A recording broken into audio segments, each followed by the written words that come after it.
بسم اللہ الرحمن الرحیم۔ السلام علیکم ورحمۃ اللہ وبرکاتہ۔ نحمدہ ونصلی علی رسولہ الکریم، اما بعد۔ زندگی میں بدلاؤ چاہتے ہو تو یہ 5 حکایتیں سن لو، زندگی بدل جائے گی، آزما کے دیکھ لو۔ محترم ناظرین، دنیا کے ظالموں سے ڈسے ہوئے مظلوم، بیماریوں اور تکالیف میں زندگی بسر کرنے والے لوگ، آجر کے بے جا ظلم سہنے والے مزدور، حکومتوں کو بڑے بڑے ٹیکس ادا کرنے والی عوام اور اس کے بدلے کچھ نہ ملنا، اپنوں اور پرائیوں سے دھوکہ کھانے والے اپنی زندگی میں بدلاؤ چاہتے ہیں۔ ایسے لوگ سکھی زندگی جینا چاہتے ہیں، سکھ کا سانس لینا چاہتے ہیں، مگر کیسے؟ محترم ناظرین، زندگی میں بدلاؤ چاہتے ہو تو یہ 5 حکایتیں سن لو، زندگی بدل جائے گی۔ حکایت نمبر 1۔ ایک شخص نے اپنی ماں کو 7 حج کندھے پر لے کر کرائے، یعنی عرفات، منا، مزدلفہ وغیرہ پر کندھے پر لے گیا۔ 7ویں حج کے دوران خیال آیا کہ شاید اب میں نے حق مادری ادا کر دیا ہوگا۔ رات کو خواب میں دیکھا کوئی کہہ رہا ہے، اے شخص، ایک رات سخت سردی تھی، تو چھوٹا بچہ تھا، اپنی ماں کے پاس سو رہا تھا، تو نے پاخانہ کر دیا، ماں نے رات میں اٹھ کر بستر دھویا، غریبی کی وجہ سے دوسرا بستر نہیں تھا، اسی گیلے بستر پر خود سوئی اور تجھے رات بھر اپنے سینہ پر رکھا، ابھی تو اس کی ایک رات کا حق ادا نہیں کر سکا۔ حکایت نمبر 2۔ ایک صحابی بارگاہ نبوی میں حاضر ہوئے اور عرض کرنے لگے، میں نے نظر مانی تھی کہ اگر میرا فلاں کام ہو گیا تو جنت کی اوپر نیچے والی چوکھٹ چوموں گا، اب رب کے فضل سے میرا کام ہو گیا، نظر کیسے پوری کروں؟ رسول اللہ صلی اللہ علیہ وآلہ وسلم نے فرمایا، تو اپنی ماں کے پاؤں اور باپ کی پیشانی چوم لے۔ ماں کا پاؤں جنت کی نچلی چوکٹ ہے اور باپ کی پیشانی جنت کی اوپر والی چوکٹ ہے۔ دوسرے صحابی نے عرض کیا کہ یا حبیب اللہ، یا رسول اللہ صلی اللہ علیہ وآلہ وسلم، اگر اس کے والدین وفات پا گئے ہوتے تو یہ نظر کیسے پوری کرتا؟ رسول اللہ صلی اللہ علیہ وآلہ وسلم نے فرمایا، پھر اپنی ماں کی قبر کی پائنتی اور باپ کی قبر کا سرہانہ چوم لیتا، تب بھی اس کی نظر پوری ہو جاتی۔ حکایت نمبر 3۔ دنیاوی مالک، دنیاوی آجر، دنیاوی امپلائر یا دوسرے لفظوں میں امیر لوگ اپنے نوکروں کو، اپنے ملازمین کو کئی کاموں کے عوض صرف ایک تنخواہ دیتے ہیں۔ نوکر یا ملازم مہینہ بھر گراسری لائے، گھر صاف کرے، روٹی پکائے، پاؤں دبائے، ہزارہ خدمات انجام دے، مگر اس سب کا بدلہ کیا ملتا ہے؟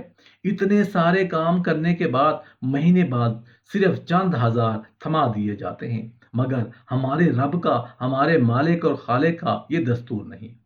وہ رحمان اور رحیم اور کریم تو ایک کام کے کئی اجزاء بنا کر ہر جز اور ہر چیز کی ہزاروں جزائیں عطا فرماتا ہے۔ مثلا نماز ایک کام ہے، چاہیے تھا کہ اس کی جزا بھی ایک ہو، مگر نہیں، بلکہ رب کریم اس کی نیکی کے لیے علیحدہ علیحدہ اجزاء مقرر فرماتا ہے اور ہر چیز کی علیحدہ جزا مرحمت کرتا ہے۔ وضو ایک نیکی ہے، اس کی جزا علیحدہ۔ مسجد کی طرف جانا دوسری نیکی ہے، مسجد میں داخل ہونا تیسری نیکی ہے، مسجد میں بیٹھنا چوتھی نیکی ہے، جماعت کا انتظار کرنا 5ویں نیکی ہے، نماز ادا کرنا 6ٹھی نیکی، دعا مانگنا 7ویں نیکی، پھر خود وضو کرنا ایک نیکی نہیں بلکہ منہ دھونا ایک نیکی ہے، اس کی جزا علیحدہ ہے، ہاتھ دھونا، سر کا مسح کرنا، پاؤں دھونا علیحدہ علیحدہ نیکیاں ہیں۔ اسی طرح مسجد کو جانا ایک نیکی نہیں بلکہ ہر قدم مستقل نیکی ہے، جس پر گناہوں کی معافی اور ثواب کی عطا ہے۔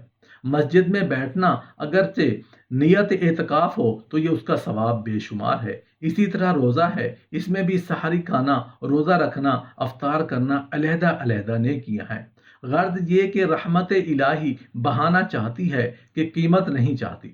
دوسرے یہ کہ دنیاوی امیر اپنے مزدوروں کو حت الامکان کم اجرت دینے کی کوشش کرتے ہیں، سستا مزدور تلاش کرتے رہتے ہیں اور مستقل نوکروں کو تھوڑا معاوضہ دیتے ہیں، مگر رب تعالیٰ کی عطا کا یہ حال نہیں۔ وہ کریم زیادہ سے زیادہ جزائیں بخشتا ہے۔ اپنے محلہ کی مسجد میں نماز کا ثواب 25 گنا، جامع مسجد میں 500 گنا، مسجد نبوی میں 50,000 گنا، حرم مکہ میں 1,00,000 گنا ثواب بخشتا ہے۔ اور مستقل دائمی عبادت کرنے والوں کو بدلہ زیادہ بخشتا ہے۔ تیسرے یہ کہ دنیاوی بادشاہ اپنے بوڑھے نوکر کی یا تو پینشن کرتے ہی نہیں یا کرتے ہیں تو بہت تھوڑی، مگر رب تعالیٰ بوڑھے اور کمزور بندوں کی پوری پوری پینشن عطا فرماتا ہے۔ جاننا چاہتے ہیں کہ وہ کیسے؟ وہ ایسے کہ جو کوئی جوانی میں عبادت کرتا ہے، جب بوڑھا ہو کر زیادہ وظائف اور اعمال نہیں کر سکتا تو ملائکہ کو حکم ہوتا ہے کہ اس کے صرف فرائض پر جوانی کی پوری عبادت کا ثواب لکھو۔ چوتھا یہ کہ رب تعالی ہماری تھوڑی اور فانی عبادات پر بھی دائمی اور بڑی جزا بخشتا ہے۔ جنت اور وہاں کی نعمتیں نہ مٹنے والی ہیں۔ حکایت نمبر 4۔ کسی شخص نے خواب میں رسول اللہ صلی اللہ علیہ وآلہ وسلم کی زیارت کی۔ دریافت کیا کہ میں نے ایک حدیث سنی ہے کہ رسول اللہ صلی اللہ علیہ وآلہ وسلم نے فرمایا، مومن کی جان ایسی آسانی سے نکالی جاتی ہے جیسے خمیرے سے آٹے سے بار۔ کیا یہ رسول اللہ صلی اللہ علیہ وآلہ وسلم کا فرمان ہے؟ ارشاد فرمایا، ہاں۔ اس نے عرض کیا کہ قرآن فرماتا ہے کہ نزاع کی شدت نہایت ہی سخت ہے، اس حدیث اور آیت میں مطابقت کیوں کر ہو؟ ارشاد فرمایا، اس کے جواب کے لیے سورہ یوسف پڑھو۔ آنکھ کھلی، فوراً قرآن کریم کھولا، ساری سورہ یوسف کئی دفعہ پڑھی، مگر سوال حل نہ ہو سکا۔ علماء وقت کی خدمت میں حاضر ہوا اور اپنا خواب سنا کر بولا کہ میں نے سورہ یوسف ہاں بغور پڑھی مگر اس سوال کا جواب نہ پایا۔ ایک عالم نے غور کر کے فرمایا، بے شک تیرے سوال کا جواب سورہ یوسف ہی میں ہے۔ وہ آیت پڑھ کر یعنی مصری عورتوں نے زلیخا کے گھر جب جمال یوسف دیکھا تو بجائے لیموں کے اپنے ہاتھ چھری سے کاٹ دے اور وارفتگی میں بولی کہ یوسف علیہ السلام بشر نہیں فرشتہ ہے۔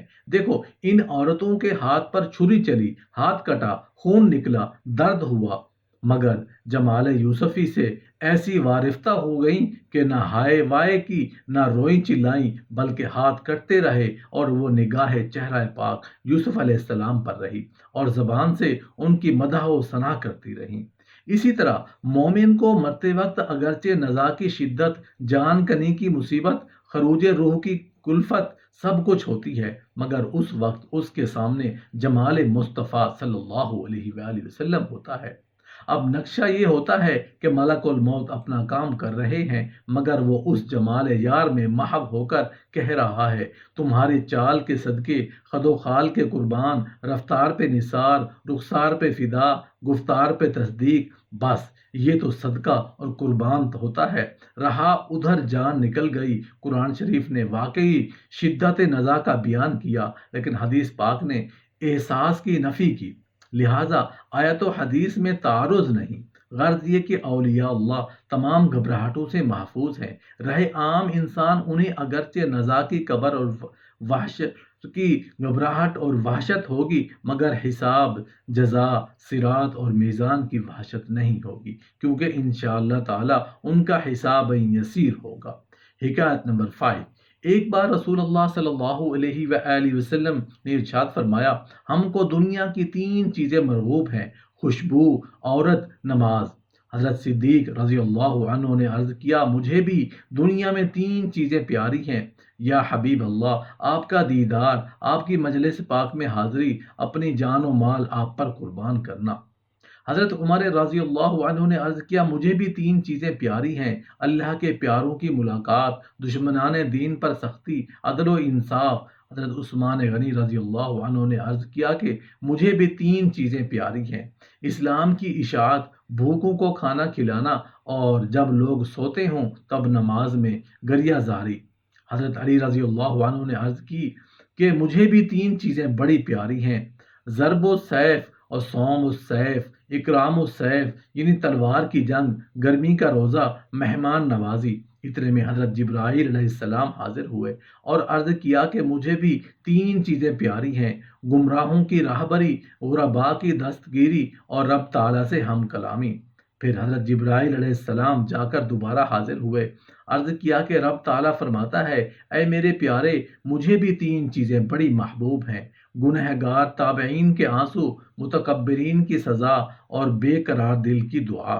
رب تعالیٰ چشم گرایاں، دل بریاں، زبان ذاکر اور قلب شاکر نصیب فرما دے۔